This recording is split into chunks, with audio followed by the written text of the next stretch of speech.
Hey everybody, here's the new Play and Learn Kiddy box lights switches that I thought would make a great launch controller. So I went ahead and picked one up for 20 bucks. I'm going to just do a quick semi sort of unboxing. I've already had it out, but I'm going to show you what it looks like just in case you're interested. So there it is in the box. It's got a great warning on the front. Please don't play with plastic bags. So inside, piece of foam and the unit, but no plastic bag. So maybe I got gypped. But regardless, here's the unit. It's a nice wooden construction. The back is actually glued on, but I have separated that. The power supply housed under this little plate, and it is a 2 AAA battery supply. I went ahead and put them in since it doesn't come with any batteries, so it is powered up and ready to go. So in order to make it function, right now some of the things do work with just the battery plugged in. The battery's plugged in, so the switches do function. Let's see what this thing does. This thing turns on a yellow light. Hey, awesome. Switch for this light here. Then the control knob turns on a bunch of lights, and I guess this will increase the speed, which is kind of cool. And then there is a, so I'll turn this off.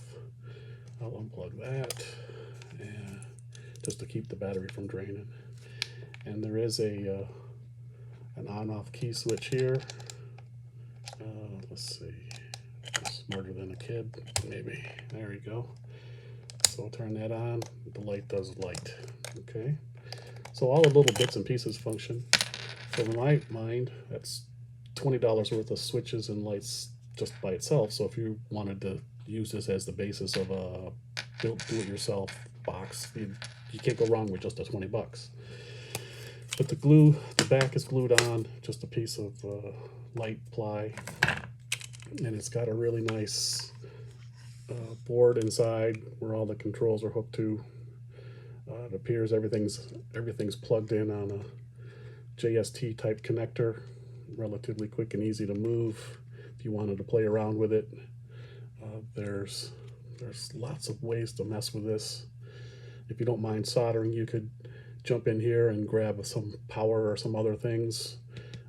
My thought is that this battery holder could easily be replaced, or not replaced since it's made into the wood, but this plastic battery holder here could be removed, and I think a 9-volt might fit in there. And if it doesn't, well, then this could be routed out a little bit for at least one 9-volt battery, if not two. And then leave that to the side. And then maybe this entire section could be removed for a LiPo of the right size and capacity that you could get multiple launches on, closer to 12 volts to have plenty of power. Now, obviously, this circuit board and all of these LEDs and things won't work, so you would have to provide the appropriate resistor in the circuit to prevent blowing up your LEDs and this little micro device here. But otherwise, I think for $20, it's a pretty nice deal, and it looks, like I said, at first blush, all kinds of possibilities. So yeah, I'm quite pleased with a $20 investment in this little thing, and maybe after seeing this, you might be interested as well. It came off from Temu, and like I said, it was give or take 20 bucks, free shipping plus tax. So thanks for watching, and hope you got something out of it.